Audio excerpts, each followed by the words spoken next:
அக்கா வீட்டுக்கார் வீட்டுக்கு வந்தாங்கன்னா குழந்தைகள் தான் அவங்களுக்கு உணவு பரிமாறி கவனிப்பாங்க. திக்குமுக்காடுற அளவுக்கு அவங்களுக்கு நீங்க அதை கொடுத்து சாப்பிடுங்க அவங்களை சாப்பிட வைக்க வேண்டியது உங்க வேலை. ரைட்டு. சைத்தான் சைக்கிள்ல வருது. என்ன மாதிரி எக்ஸ்கியூஸ் சொல்லி தப்பிச்சுக்க முடிஞ்சது உங்க வேலை. ரைட்டா? தேவையில்லாத ஐடியாலாம் கொடுத்துட்டு நம்மள இறக்கி விட்டு படிக்க பார்க்கறானே.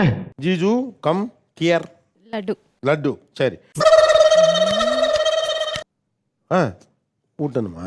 இல்ல குடு. ஆஹா வளைய விரிக்கிறான் வம்பளுக்குறானே. வாயை கொடுத்து வாயில முன்னோட ஊர் வச்சிடக்கூடாதா சாமி? அவ ஊட்டி 2 சாப்பிட்டா நான் 4 ஊட்டுவேன் சாப்பிடணும். ஓ இது நல்ல போட்டி. என்னடா என்னையா போட்டு குடுக்குற? தம்பி சுகர் எவ்வளவு இருக்குது? எனக்காக இன்னும் ஒண்ணே சாப்பிடுங்கட்டா. நான் நல்லா பண்றனோ இல்லையோ ஆனா நீ நல்லா பண்ற.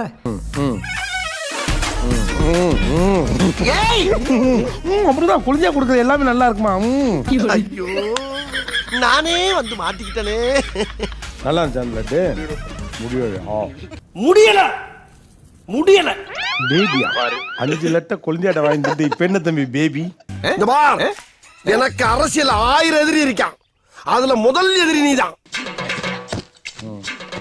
நீ ஒன்னும் அன்பா ஊட்டுற மாதிரி இல்ல, வச்சு வாயில குத்துற மாதிரி.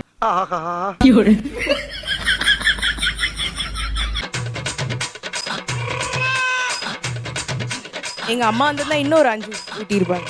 என்ன தம்பி ராஜ வாழ்க்கை போல் இருக்கு.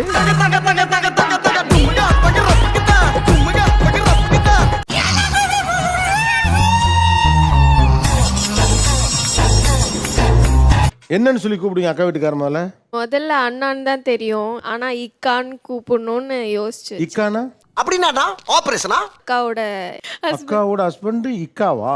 அப்ப தங்கச்சி வீட்டுக்காரர் தக்காமிங்களா?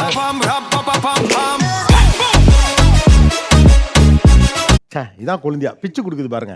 ஐயோ குடுத்து வச்சவன்டா நீ, குடுத்து வச்சவன்டா. உங்களுக்கு வேற ஒரு பழக்கம் இருக்கு. யாராவது வச்சுட்டே இருந்தாங்கன்னா வேண்டான்னு சொல்லுவாங்க, ஆனா வச்சுட்டாங்கன்னா சாப்பிட்டுருவாங்க. ஆத்தாடி என்ன முட்டு வச்சு விட்டீங்க? சாப்பிடுப்பா. சரி வச்சிட்டீங்க, சாப்பிடாத கோச்சுக்கிறீங்க. இப்ப ஊட்டி விடுறாங்களா, சாப்பிடுங்க. அப்படி தம்பி.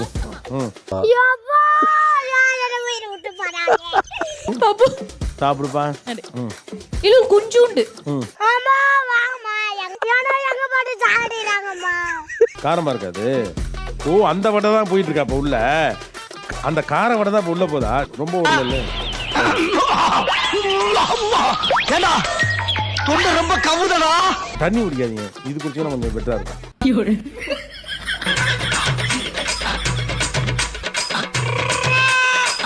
எரியுதே அங்கங்க பிடிச்சி எரியுதே. அந்த சத்தம். இல்லப்பா ஐயா காப்பாத்துறா என்ன காப்பாத்துறா. கண்ணு கலங்குது, அந்த வடை வாய்க்கு போலேன்னு நினைச்சா சொல்ல முடியாம அழுதுட்டு இருந்தீங்களா தம்பி? மோர் கொஞ்சம் சாப்பிடுறீங்களா தம்பி? இப்போ வந்து அவர் என்ன நான் ஊட்டுவேன் சார், அவர் இப்போ என்ன கொஞ்சிட்டே ஊட்டணும். இல்ல புரியல. அதான் நீங்க அவங்களுக்கு ஊட்டுவீங்க, அவர் கொஞ்சிக்கிட்டே உங்களுக்கு ஊட்டணுமா? இல்ல சார், என்ன இப்படி பண்ணிட்டு போனா அவ காண்டா. உள்ள இவ்ளோ காண்டு வச்சீனே எப்படி கூட நீ சிரிச்சினே சுத்துற? தின்னுங்க புஜுக்கு பண்ணுங்கப்பா. நீ பண்ணணும், பண்ணல குளிஞ்சா கழித்தீங்க. நல்லா புஜுக்கு பண்ணு. எனக்கு நானே வச்சுக்கிட்ட சூன்யம். அவன் பாவம் என்ன நிலைமையில இருக்கானே தெரியாம நீ கொஞ்சம் சொல்றவன்.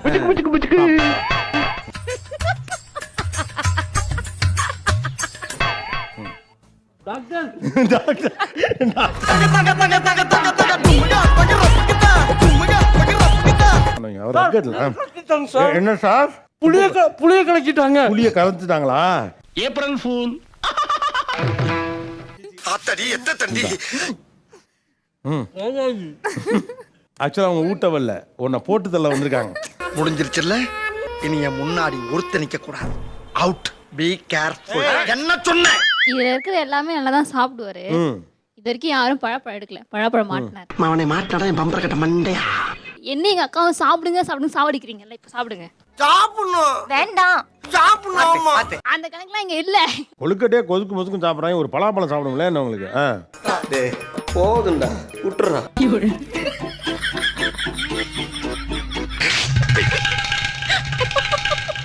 பாவம் ஏதோ சொல்ல ட்ரை பண்றாரு. பழம் காரமா இருக்கு.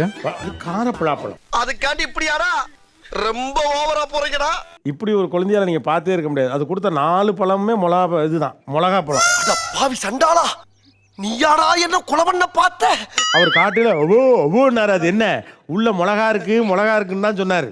இத சொல்றதுக்காயா எவ்வளவு காலம் படாத பாடுபட்ட? நான் தான் உன்னை சொல்ல விடாம தடுத்துட்டேனா? எனக்கு அத்தாங்கிட்ட இந்த உரிமை இருக்கு. அக்கா இதுல எல்லாம் நீ தலையிடக்கூடாது அப்படின்னா ஸ்ட்ரைட்டா சொல்லிடலாம். ஏன் இதை உனக்கு சொல்லி ஆகணுமா? சொல்லுங்களேன். சரி சொல்லி தொலைறேன். சார் மாமா வந்து நிறைய செலவு பண்ணுவார் சார். ஆனால் அக்காவுக்கு சுத்தமாக அது பிடிக்காது. அது எப்படி அவள் வேண்டாம் சொல்லலாம்? அப்படித்தான்டா பேசுவேன். கேளு, உனக்கு இது வேணும்னா நீ அங்கே போய் கேளு. எனக்கு கேட்டேன்னா அது கிடைக்கவே கிடைக்காது. அவ கேட்டானா உடனே இந்த இப்ப கேக்குறான்னா அடுத்த செகண்டே அது வாங்கி கொடுத்துருவாரு. ஓஹோ, கதை இப்படி போகுதா? அது என்ன புரியல?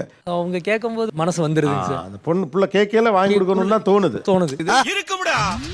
அடுத்தவ காசுல ஆட்டையை போட்டு வாங்கினா நல்லா இல்லாமையா இருக்கும். இப்ப நான் எனக்குன்னு ஒரு பொருள் கேக்குறப்போ இவங்க வாங்கி தரலன்னா இந்நேரம் எங்க அம்மா இருந்தா வாங்கி கொடுத்துருப்பாங்க. அப்ப நான் மட்டும் நான் இழுச்சவாடா. ராத்திரிலாம் படுத்தா தூக்கமே வர மாட்டேங்குது. அக்கா பிள்ளை தங்கச்சி பிள்ளை கேட்டா தட்ட மாட்டாங்க. அதே தான் மச்சினச்சி. ஆனா யாருக்கிட்ட எக்ஸ்கியூஸ் சொல்லிக்கிட்டே இருப்பாங்கன்னு நினைக்கிறீங்க? மனைவிட்ட தான் சொல்லிட்டே இருப்பாங்க. இல்லை நீ என்ன விளக்கம் சொன்னாலும் அதை ஏற்றுக்கொள்ள என் மனம் மறுக்கின்றது. உதைப்பதற்குள் ஓடிவிடு. அவர் வந்து இப்ப எங்கனா வெளியில போறாரு, என்ன நடக்குது எல்லாமே வந்து என்கிட்ட சொல்வாரு. அதாவது அவரு உங்களோட ஷேர் பண்றத அவங்க கேட்க கூடாது. கேட்க கூடாது. ஏன்னா மூக்கு புடப்பா இருந்தா சில நேரத்துல இப்படி எல்லாம் யோசிக்க தோணும் கொஞ்சம். அது வந்து அவளுக்கு தெரியக்கூடாதுன்றதுனால தான் என்கிட்ட பர்சனலா சொல்றாரு. இந்த பாரு, எதுக்கு ஒரு லிமிட் இருக்கு. அவ ஏன் வந்து பர்சனல் டைரியா இருக்கணும்? என்கிட்ட தானே இருக்கணும். அதானே உலக வழக்கம். வந்து ஒரு விஷயம் ஷேர் பண்றீங்கன்னா நான் வந்து எப்படி நீ இதெல்லாம் என்கிட்ட பேசாத. அதை சொல்லக்கூடாது. நேரா போய் அக்காட்ட சொல்லு. நம்ம ஒரு பக்கம் வண்டியை திருப்புனா அது ஒரு பக்கம் போதடா கடவுளே. அப்படி சொன்னா எங்க 2 பேருக்குள்ள இருக்க பாண்டிங்கே போயிடும். அந்த பாண்டிங் காலி ஆகட்டும், ஒன்றும் பிரச்சனை கிடையாது. இப்பவும் பிராங்கா பேசுறதுக்கு ரொம்ப தேங்க்ஸ். பாண்டிங் காலி ஆகட்டும், ஒன்றும் பிரச்சனை கிடையாது. மனசாட்சி செத்து போவோம் சார்.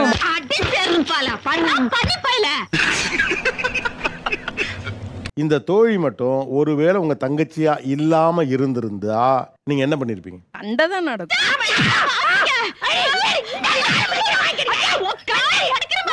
இப்ப நீங்க மச்சினச்சுனா அக்கௌண்டபிலிட்டிக்குள்ள வரணும்ல. ஃப்ரெண்டா இருந்தா கட் பண்ணு தான் சொல்லுவோம். அவ்வளவுதான், நம்மள முடிச்சு விட்டீங்க போங்க. நான் உங்களை ஃப்ரெண்டா பார்க்கல, ஒரு மனசாட்சியா பார்க்கறேன். ரொம்ப சொரியறியடா.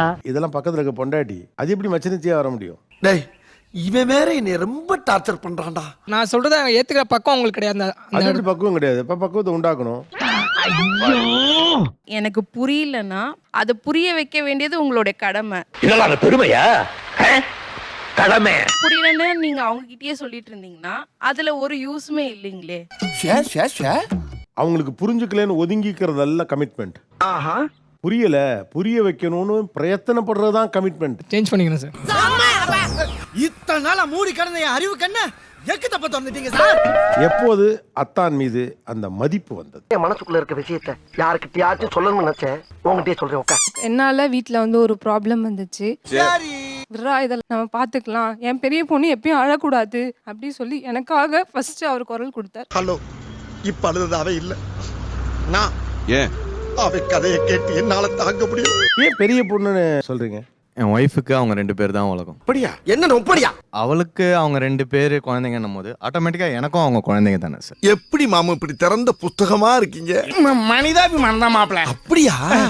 அவங்க என்ன ஆசைப்படுறாங்களோ அவங்க கூடயே இருந்து ஒரு ஆளாக இருந்து அதை சப்போர்ட் பண்ணி அவங்களுக்கு செஞ்சு கொடுக்கணும்.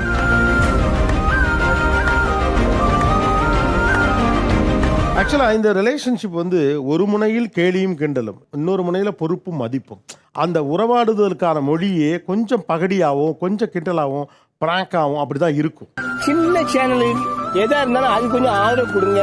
அவங்களுக்கு சப்ஸ்கிரைபர் 5-10 ஏறுனா அவங்க மனசு சந்தோஷப்படும்.